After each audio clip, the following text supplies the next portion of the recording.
अस्सलाम वालेकुम नाज़रीन, जैसा कि आपने थंबनेल देख लिया है, आपको कन्फर्म हो गया होगा कि आज की वीडियो में हम बात करने वाले हैं शेख ज़ायद मेडिकल इंस्टीट्यूट की जितनी भी ब्रांचेज़ हैं उसमें जो जो नौकरियां आई हुई हैं कि उनके ऊपर आप किस तरीके से अप्लाई कर सकते हैं। मज़े की बात यह है कि नौकरियां जो हैं वो क्लर्क से लेकर आपको डॉक्टर की पोस्ट भी आई हुई हैं।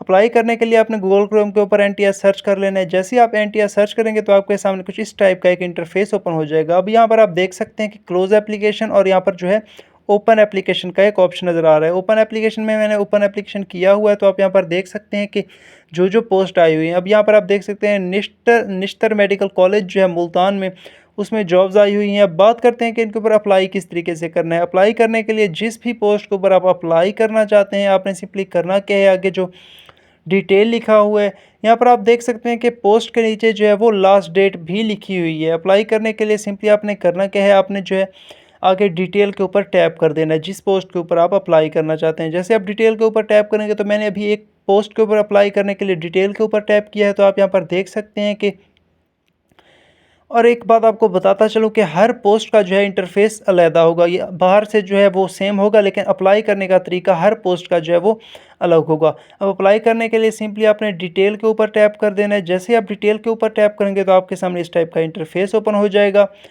यहाँ पर आप देख सकते हैं कि जो हब एंड स्पोक में है मेडिकल कॉलेज जो है ज़ाहिर पीर में है, उसके अंदर एक जॉब आई हुई है। यहाँ पर जॉब के ऊपर अप्लाई करने के लिए आपने सिंपली करना क्या है, मैं आपको ये रिकमेंड करूँगा कि आपने जो है एडवर्टाइजमेंट देख लेनी है। एडवर्टाइजमेंट मैंने ओपन की हुई है। आप यहाँ पर देख सकते हैं कि जो पोस्ट आई है वो पोस्ट किस चीज़ की है। पोस्ट जो है वो असिस्टेंट की पोस्ट आई हुई है, और नंबर ऑफ़ पोस्ट कितनी पोस्ट आई हुई हैं, कितनी वैकेंसीज़ आई हुई हैं, एक वैकेंसी आई हुई है। उसके बाद एज कितनी होनी चाहिए अप्लाई करने के लिए, 25 टू 35 ईयर एज होनी चाहिए। और मज़े की बात यह है कि असिस्टेंट के लिए आपको क्वालिफ़िकेशन सिर्फ बैचलर चाहिए, बैचलर भी सेकंड डिवीज़न के साथ। आपको इसके लिए कोई हाई एजुकेशन या यानी कि हाई परसेंटेज की ज़रूरत नहीं है। उसके बाद यहाँ पर आप दो सेकंड वाला पॉइंट है, यहाँ पर आप देख सकते हैं कि 5 ईयर रेलिवेंट वर्क एक्सपीरियंस होना चाहिए अगर आपने कहीं किया है तो। अगर नहीं किया तो वो भी चल जाएगा।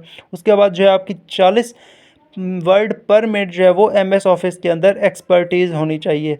और मज़े की बात यह है कि इसकी जो पे है, इसकी सैलरी जो है 25,000 इसकी सैलरी जो है वो दी जाएगी। हर साल उसके अंदर जो है वो 10% इंक्रीज़ होगी आपकी सैलरी। आप यहाँ पर इसके जो है हाउ टू अप्लाई लिखा हुआ है, ये सारा पॉइंट आपने यहाँ से जो है वो डिटेल से पढ़ लेनी है कि किस तरीके से अप्लाई करना है। मैं आपको बेसिकली समझा भी देता हूँ किस तरीके से अप्लाई करना है।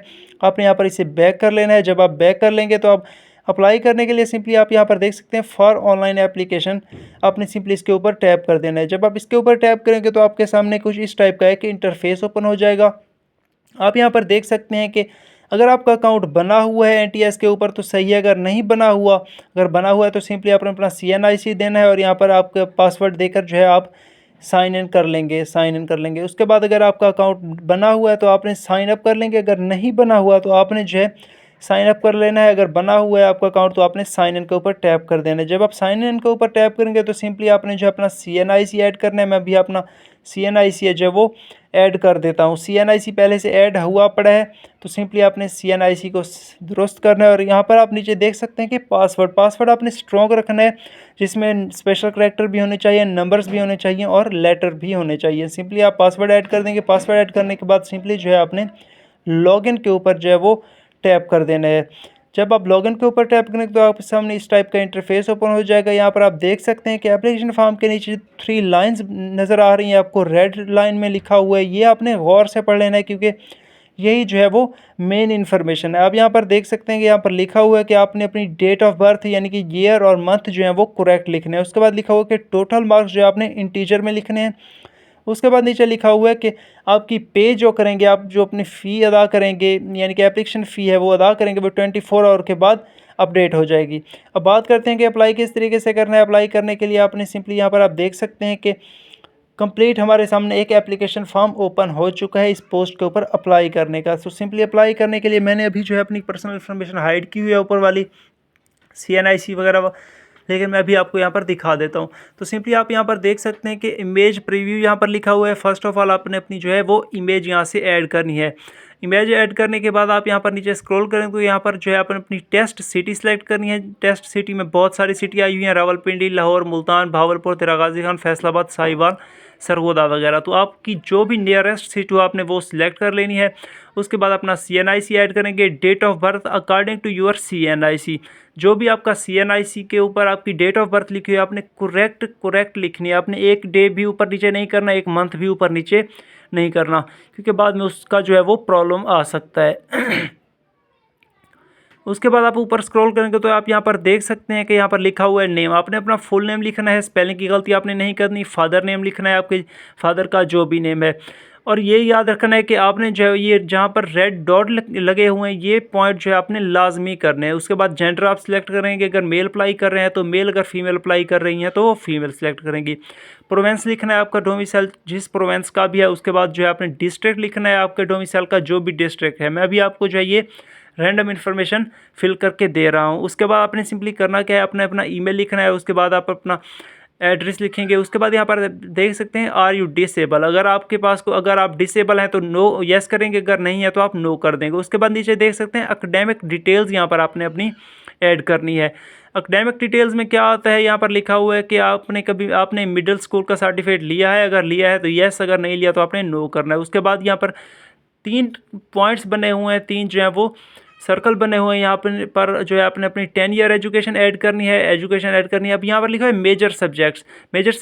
10th में जो है क्या होते हैं, फिजिक्स, केमिस्ट्री, बायो ही होता है। अगर किसी ने कंप्यूटर किया तो वो भी ऐड कर सकते हैं। उसके बाद जो है आपने किस साल में जो है ये कंप्लीट की थी आपने वो लिखना है। उसके बाद ऑब्टेन्ड मार्क्स लिखने हैं।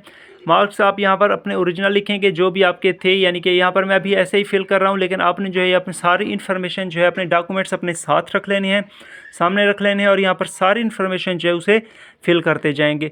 यहाँ पर मैंने ऑब्टेन्ड मार्क्स लिख दिए। उसके बाद आप अपना टोटल मार्क्स लिखेंगे कि आपके जो है टोटल नंबर कितने थे। टोटल नंबर ऐड करने के बाद आगे यहाँ पर लिखा हुआ है कि बोर्ड और यूनिवर्सिटी कौन सी थी, आपने वही बोर्ड और यूनिवर्सिटी अपनी सिलेक्ट कर ली है। सिलेक्ट करने के बाद आप यहाँ पर देख सकते हैं नीचे एक और ऑप्शन है इंटरमीडिएट जो है आपकी, यानी कि 11 और 12th की जो इन्फॉर्मेशन है, एजुकेशन है, वो आपने ऐड करनी है। यहाँ से मैं सिलेक्ट कर लेता हूँ। आपकी FA थी, FSC थी, ICS थी, ICOM थी, जो कुछ भी थी। उसके बाद आपने मेजर सब्जेक्ट्स लिखने हैं। यहाँ पर आप अपनी पासिंग ईयर लिखेंगे। पासिंग ईयर लिखने के बाद ऑब्टेन्ड मार्क्स लिखेंगे। ऑब्टेन्ड मार्क्स यानी कि आपने कितने जो है 11th-12th में आपने नंबर हासिल किए थे। उसके बाद टोटल मार्क्स लिखा हुआ है कि आपके टोटल नंबर कितने थे। यहाँ पर आपने सिंपली आगे जो है अपने बोर्ड और यूनिवर्सिटी सिलेक्ट कर लेनी है। बोर्ड यूनिवर्सिटी सिलेक्ट करने के बाद आपने यहाँ पर बैचलर और उसके बाद जो है बैचलर या मास्टर की जो है वो एजुकेशन फिल करनी है। अगर आपने की है तो फिल कर देनी है, नहीं की तो आपने इसे छोड़ देना है। उसके बाद एक्सपीरियंस का एक ऑप्शन है, अगर आपके पास कोई एक्सपीरियंस है, आपने कहीं पर जॉब किया है तो वो ऐड करना है, अगर ना भी करें तो इसका कोई प्रॉब्लम नहीं है। उसके बाद आप यहाँ पर देख सकते हैं कि एक नीचे ऑप्शन आ रहा है कि कभी आपने जो गवर्नमेंट जॉब की है, अगर की है तो आप इसे येस कर देंगे, अगर नहीं की तो आपने सिंपली इसे नो कर देना है। नीचे आप ऑप्शन यहाँ पर देख सकते हैं, सिंपली अगर येस करने तो कर सकते हैं, अगर नहीं की तो आपने नो करना है। उसके बाद सेव एप्लीकेशन कर देंगे। अब यहाँ पर आप देख सकते हैं कि जब आप सेव एप्लीकेशन करेंगे तो NTS में हमारी जो एप्लीकेशन है ये सेव हो जाएगी। अब जिस भी पोस्ट के ऊपर हम अप्लाई कर सकते हैं, आप नीचे देख सकते हैं कि 3 मेडिकल की जॉब्स आई हुई हैं वो यहाँ पर ओपन हो चुकी हैं। अभी मज़े की बात मैं आपको बता देता हूँ कि अब जब आप पोस्ट के ऊपर टैप करेंगे, फॉर एग्जांपल मैं एक पोस्ट के ऊपर टैप कर देता हूँ। यहाँ पर देख सकते हैं hub and spoke medical at Zahir Pir RYK Sheikh जायद मेडिकल कॉलेज। तो सिंपली जब मैं इसके ऊपर टैप करता हूँ तो आप यहाँ पर देख सकते हैं कि इसके नीचे जो है एक पोस्ट ओपन हो रही है असिस्टेंट की।